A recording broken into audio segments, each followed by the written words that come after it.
Salut, c'est Lucas de Brut Nature. C'était annoncé comme une bonne nouvelle pour les dauphins et les orques. En 2021, la loi contre la maltraitance animale est votée. Elle prévoit d'interdire d'enfermer ces cétacés dans des parcs. Cet objectif, il est applaudi par des associations car la captivité est accusée de nuire à ces animaux. Ils ont des trucs en plastique pour jouer, c'est pas des chiens quoi. C'est des dauphins, ce sont des animaux sauvages. Ils ont des choses à manipuler, ils ont des problèmes à résoudre. Mais malgré cette loi, plusieurs dauphins pourront rester captifs en France. Salut, moi c'est Florian, je suis journaliste pour Brut Nature et je vous présente Péos, un des 11 dauphins de Planète Sauvage. Les animaux qu'on voit ici pourraient rester dans les bassins, et ce en toute légalité. En effet, la loi prévoit une exception. Les parcs qui mènent des recherches scientifiques pourront continuer à garder leurs dauphins en captivité. Et cette exception, elle divise, vous allez voir. Tu dis qu'ils ne sont pas bien, moi j'en suis pas d'accord et j'essaye de l'observer, de le quantifier, de le mesurer, savoir si eux nous montrent qu'ils sont bien ou je ne veux pas parler à leur place en fait. C'est pas une vie d'être enfermé. La vie, elle est dans la nature et il faut protéger dans la nature. Florian, il a voulu comprendre les tenants et les aboutissants de cette exception. Pour ça, il a fait discuter Muriel Arnal, fondatrice de l'association One Voice, avec Martin Boyd, directeur scientifique du parc Planète Sauvage. On retrouvera Florian en fin de reportage pour lui poser quelques questions et bien comprendre combien d'animaux sont concernés en France et dans le monde. Sur le terrain, Florian s'est demandé, est-ce que la science peut vraiment justifier la captivité? Est-ce que ça peut permettre de mieux les protéger dans la nature? On vous explique. Salut, moi c'est Florian, je suis journaliste pour Brut Nature et je vous présente Péos, un des 11 dauphins de Planète Sauvage. Une loi a été votée en 2021 pour mettre fin à la captivité des cétacés à partir de 2026. Mais pourtant, les animaux qu'on voit ici pourraient rester dans les bassins après cette date, et ce en toute légalité. On vous explique. Cette loi, c'était de la poudre aux yeux malheureusement et les gens ont applaudi, ont pensé que c'était fini, mais ça n'est pas fini. Il y a 2 endroits avec des dauphins en France, Marineland à Antibes, qui a aussi des orques, et Planète Sauvage. Marineland va fermer complètement, donc les dauphins vont partir dans des endroits absolument terribles. Il n'y a plus d'endroits en Europe, donc la destination c'est soit la Chine, soit Dubaï. Donc la Chine sans loi de protection des animaux, Dubaï, on n'en parle pas. Et ici, on ne sait pas ce qui va se passer. Cette loi, elle dit que les cétacés en parc zoologique peuvent rester à condition qu'on ait des programmes de recherche. En gros, ça entérine le travail que nous on fait depuis le début de recherche scientifique au service des animaux chez nous, mais au service des animaux dans le milieu naturel. Merci de votre présence aujourd'hui, car c'est grâce à vous que nous pouvons mener nos missions au sein des parcs zoologiques. Alors, quelles sont nos missions? Et c'est les étudier dans le but de mieux les protéger. Les arguments de l'industrie de la captivité, c'est de dire on peut les étudier alors qu'on ne peut pas le faire dans la nature, ce qui est faux. C'est difficile pour les humains de se représenter leur vie parce que on rêve tous d'avoir une piscine. Donc cet endroit paraît complètement idyllique. Imaginons qu'on le vide de l'eau et il reste les murs de béton vides avec 3 cailloux. Et à la place des dauphins, on met des tigres qui sont à peu près du même gabarit et qui sont aussi de grands sportifs.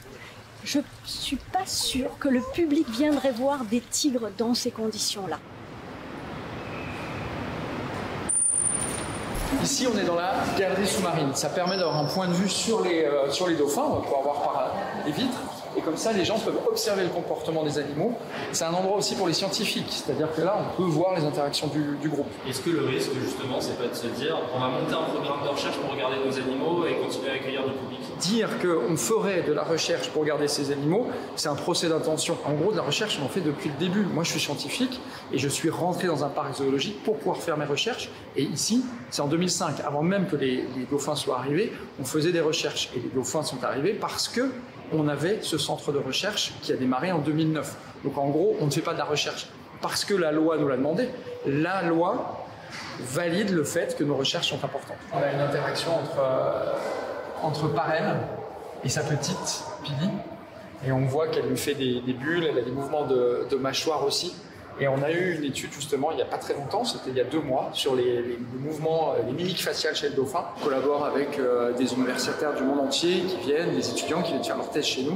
Et on s'intéresse à 2 grands axes. En fait, c'est la communication, comment ces animaux communiquent, et puis ensuite comment ils perçoivent leur environnement. Et tout ça avec une petite idée derrière la tête, c'est de pouvoir appliquer ça sur le terrain en mer pour améliorer leurs conditions de vie. L'animation pédagogique va commencer d'ici quelques instants. Les études qui sont menées ici vont être utiles pour donner des informations sur les dauphins captifs, pas sur les dauphins libres, parce que ce ne sont plus des dauphins qui ont un comportement naturel.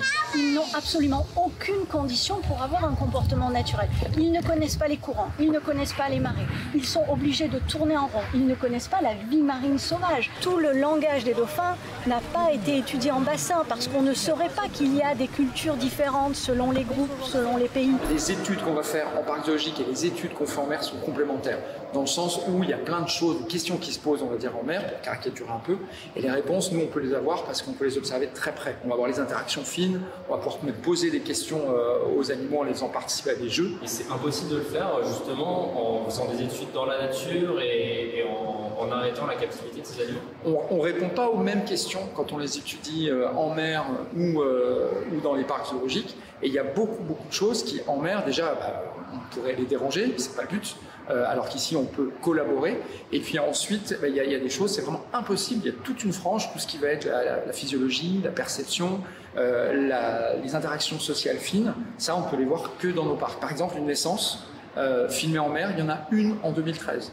Sinon, tout ce qu'on sait sur comment ça se passe, les soins maternels, c'est dans nos structures, et on comprend mieux de quoi ils ont besoin dans la nature comme ressources énergétiques pour bien s'occuper de leurs petits. Donc encore une fois, aller-retour permanent. On va habituer les dauphins à ouvrir la bouche et on va pouvoir manipuler un petit peu les dents et notamment leur brosser les dents. Il y a eu le show qui a duré 20 minutes, qui les a un petit peu occupés, même s'ils connaissent tout ça par cœur, donc c'est automatique. Et puis ils sont retournés dans leur gymnase vide. Ils m'ont montré, ils ont des grilles mises en place pour le bien-être animal, il y a des contrôles de qualité de l'eau, ils ont progressé sur certaines choses. Bien sûr qu'il y a eu du progrès. La pression est telle et c'est la pression du public. On voit les gradins sont vides et on le sait. On sait que c'est de plus en plus difficile d'attirer du public dans les gradins parce que les gens ont les informations sur les dauphins aujourd'hui et sur la captivité. Ça va faire des rushs quand on placera les dauphins en sanctuaire ensemble. On dira c'est ce jour-là, aujourd'hui, qu'on a commencé. C'est en négociation. Parmi les désaccords entre Martin et Muriel, il y a 2 points qui reviennent systématiquement. Faut-il interdire la reproduction en captivité? Et que fait-on des animaux si on ferme ces parcs? Sur la reproduction, c'est un des critères objectifs du bien-être. Un animal qui ne se reproduit pas, il n'y a pas de petits dans le groupe, on lui enlève un pan entier de son répertoire naturel. Ils se reproduisent naturellement, on les laisse faire. Par contre, on est attentif à l'échelle du groupe, à l'échelle européenne, à faire en sorte que cette population, par exemple, depuis 3 ans, elle n'a pas augmenté. On est au même niveau. Le vrai problème, c'est qu'il y a des structures de qualité qui ferment. Ils sont privés de tout. Franchement, les privés de se reproduire, c'est de l'anthropocentrisme. Aujourd'hui, en Europe, il y a plusieurs dizaines de dauphins qui sont sur liste d'attente.